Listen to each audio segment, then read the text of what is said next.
A spacecraft keeps falling toward the sun. That is not a metaphor. It is the mission.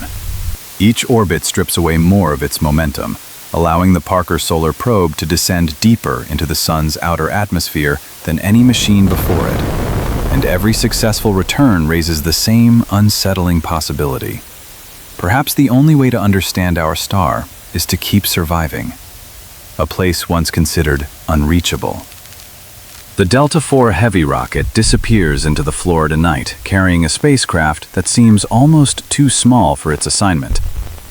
Its destination is not the sun itself, but something scarcely less intimidating, its corona, the vast atmosphere surrounding the star.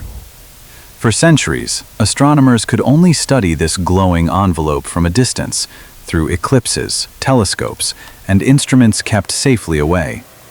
The details remained incomplete. The solar wind that sweeps across the solar system begins here. Violent eruptions capable of disrupting satellites and power grids begin here. Yet no instrument had ever sampled this environment directly. The journey starts by moving away from the sun. Oddly, that is what orbital mechanics require.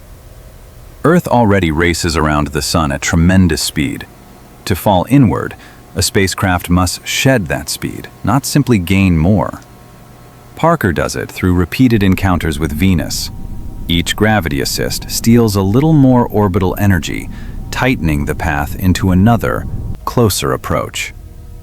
The sequence repeats. A successful pass becomes permission for the next, more dangerous descent. Long before the first close encounter, another scene unfolds inside a clean assembly facility. Engineers surround a circular structure roughly 8 feet across. It does not look dramatic. Layers of carbon composite sandwich an ultralight carbon foam core, all protected by a white ceramic coating. Yet this shield will determine whether the mission survives. During the closest solar passes, the side facing the sun will approach temperatures of roughly 2,500 degrees Fahrenheit. Just inches behind it, the instruments must remain close to ordinary room temperature. The contrast almost refuses to sound believable. And it depends on one narrow barrier continuing to face exactly one direction. As Parker descends through each orbit, the spacecraft begins changing shape. Its solar panels retract until only thin edges remain exposed beyond the shield, collecting just enough sunlight to generate electricity without overheating.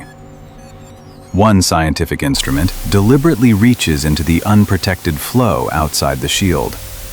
The solar probe cup extends into streaming plasma, measuring particles no spacecraft had ever touched before. If a camera could ride alongside, it would never see calm. The sun fills more of the sky. Radiation intensifies. Temperatures climb. The spacecraft accelerates until it is moving faster than 400,000 miles per hour, fast enough to cross the distance between New York and Tokyo in well under a minute. Then the radio falls silent. Mission controllers expect this silence. During the closest approaches, communication becomes impossible. The sun blocks signals, and the environment prevents real-time guidance from Earth.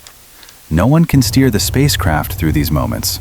The probe has to keep its shield perfectly aligned using its own autonomous systems. A small pointing error would expose unprotected instruments directly to the sun's heat. For a while, there is nothing to do except wait. The silence lasts longer than any room full of engineers would want. Eventually, a signal returns. Not applause, not a speech, just the quiet confirmation that the spacecraft survived another passage and carried its measurements home. Each orbit lowers the threshold again. The repeated descent becomes more than an engineering achievement. It becomes the way the science happens. Instruments begin detecting sudden reversals in the sun's magnetic field, strange structures now known as magnetic switchbacks. Earlier spacecraft had glimpsed hints of them farther from the sun, but Parker encounters them much closer to their source. Instead of relying on distant observation, Researchers now watch these magnetic distortions from inside the environment that creates them. The discoveries arrive because the spacecraft keeps returning. One encounter, however, changes the mission's meaning. The instruments record an unexpected transition. Magnetic behavior changes. Plasma conditions shift. Parker has crossed a boundary called the Alfvén critical surface. The region where the sun's atmosphere gives way to the freely flowing solar wind.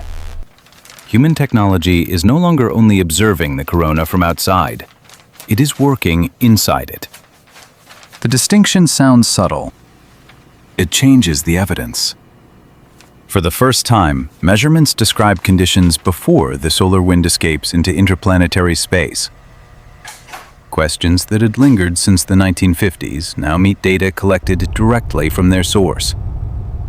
The mission does not solve every mystery surrounding coronal heating or solar wind acceleration, but theories once built mainly on distant observation now have to answer to measurements gathered inside the environment itself. Elsewhere in the story, a human life comes quietly into view. Solar physicist Eugene Parker had predicted the existence of the solar wind more than 60 years earlier. The spacecraft bearing his name became the first NASA mission named after a living person. Decades after equations suggested that the sun continuously releases charged particles into space, instruments finally travel into the region where those particles begin their outward journey. The spacecraft keeps falling. Venus continues reshaping the orbit. The sun continues testing the shield. Every return carries another collection of measurements unavailable by any safer route.